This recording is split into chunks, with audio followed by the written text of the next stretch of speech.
Hello, reviewees! In this video, we will be diving into the world of analytical ability and discuss all about logic. So here's what we will cover today.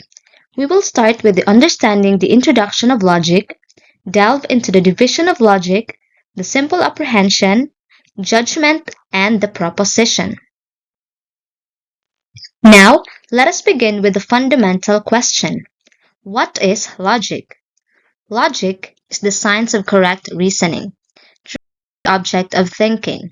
Some truths, others are difficult of understanding.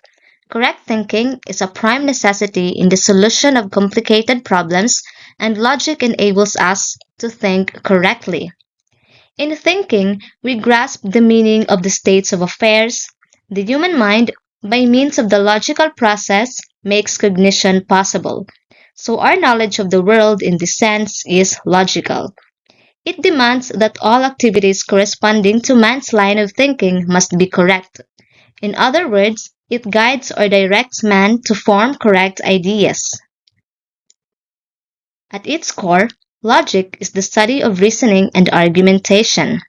Hence, logic is the science of those principles, laws, and methods which the mind of man in its thinking must follow for the accurate and secure attainment of truth.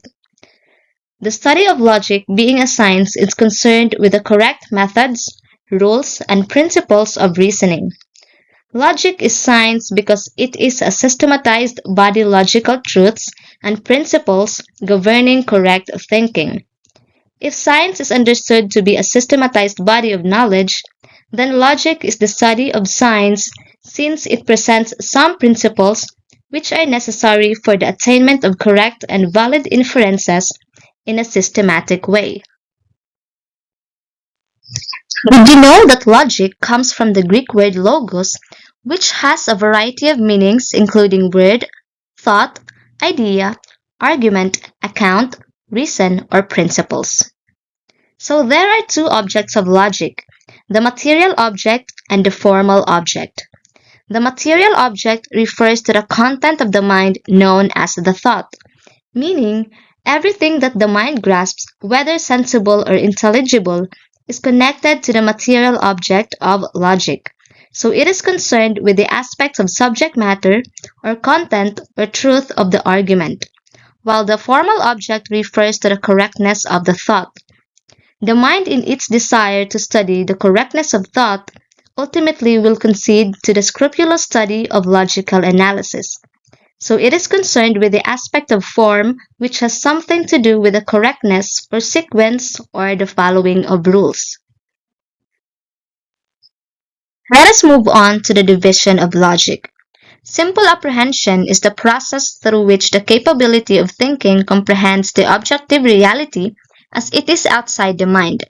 When one holds the idea or thought tightly, it is therefore formed through the use of term. In logic, simple apprehension refers to the mental act or process of understanding or grasping the meaning of a concept or term without making any judgment about it. It is the most basic cognitive process in human thought, and it is often considered the first step in the process of forming judgments and reasoning. For example, when you understand the concept of the word cat, you have performed a simple apprehension of that concept. So you have a mental image or understanding of what a cat is, but you haven't made any judgments about specific cats or their characteristics. Ideas are the building stones of knowledge. They are the elements that constitute judgments. Once the idea is verbally expressed, it is called term.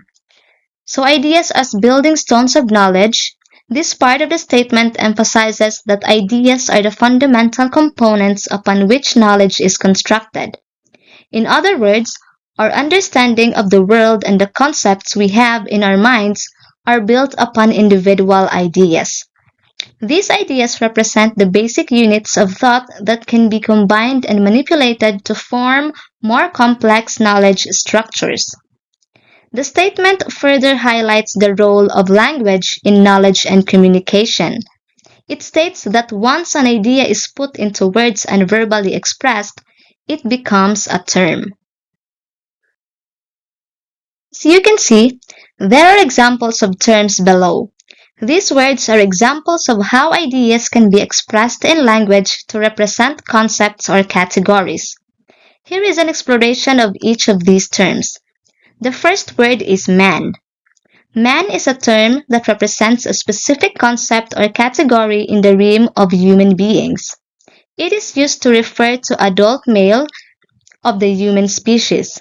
By using the term man, we are able to communicate this idea efficiently, making it easier to discuss, categorize, and analyze individuals who fall into this category.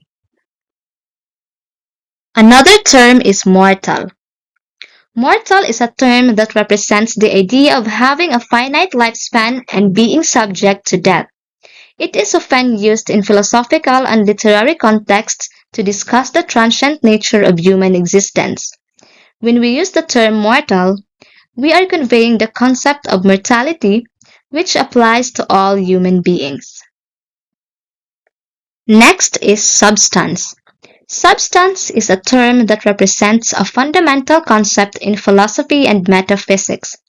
It refers to a basic, underlying entity or reality that exists independently and can be the basis for various properties and qualities.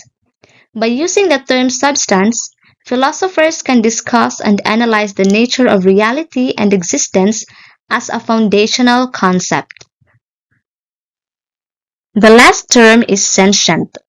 It is a term that represents the idea of having the capacity for consciousness and subjective experiences. When we use the term sentient, we are referring to beings that can perceive, feel, and have awareness. This term is often used in discussions about ethics as it distinguishes beings capable of suffering or experiencing pleasure from those that are not. Now let us talk about judgment and proposition. Judgment is the process through which an argument may assert or deny something. Meaning is grasped by the act of judgment.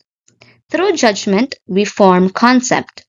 In logic, judgment refers to a statement or proposition that expresses a claim about the truth or falsity of something.